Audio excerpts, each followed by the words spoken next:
Nasa kustodiya na ng Philippine Coast Guard ang bangka na sinakyan ng mga Pilipino mangingisda na nabangga na isang dayuhang barko sa karagatan ng Pangasinan. Tiwala naman ang PCG o Philippine Coast Guard na malakas ang hawak nilang ebidensya upang mapanagot ang mga responsable sa banggaan na ikinasawi ng 3 mangingisdang Pilipino. Yan ang ulat ni Bea Bernardo. Na-recover na ng Philippine Coast Guard ang FB Dirian, ang bangkang gamit ng mga Pilipinong mangingisda na nabangga ng foreign vessel sa karagatang sakop ng Pangasinan kamakailan lamang. Ayon sa PCG, nagsimula ang retrieval operations ng bangka nitong nakaraang linggo. Nagsagawa muna sila ng aerial inspection upang makita ang eksaktong lokasyon ng bangka at idineploy ang BRP Malapascua upang masecure ito. At ang pinakauling proseso, ang salvage operation sa tulong ng MTAG Avior. Ayon kay Vice Admiral Joseph Coime, PCG Commander for Maritime Safety Services Command, mahalaga ang retrieval ng bangka sa pagpapatuloy ng investigasyon sa itinuturing nilang very serious maritime incident kung saan 3 sa ating mga kababayang mangingisda ang nasawi sa insidente.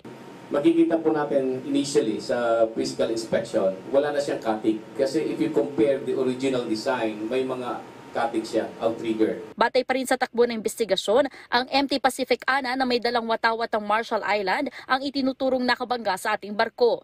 May mga malalakas na ebidensya ng PCG na magpapatunay nito. Kabilang ang monitoring system ng maritime traffic kung saan makikitang dumaan ng Pacific Ana sa lokasyon ng FB Dirian.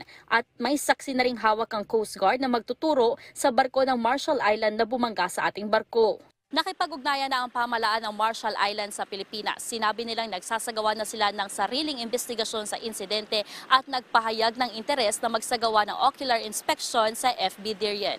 They are very cooperative sa ongoing investigation, and in fact, with their appearance sa Senate hearing, makikita po natin na talagang nakikipagtulungan po sa bansa ng Pilipinas. Inaasahan na sa susunod na linggo ay matatapos ng report ng PCG hinggil sa aksidenteng ito at ipapasa nila sa Department of Foreign Affairs ang kanilang report na siyang magsasagawa ng diplomatic actions. Sa ngayon, nasa Subic, Zambales ang bangka. Hindi naman mapigilang maluha ng may-ari ng bangka nang makita ito ulit dahil dito namatay ang kanyang asawa. Hindi rin po mawala yung sakit na na wala na siya, wala na yung magkaano sa amin. Lalo na maliit pa yung anak ko, 5 years old pa lang.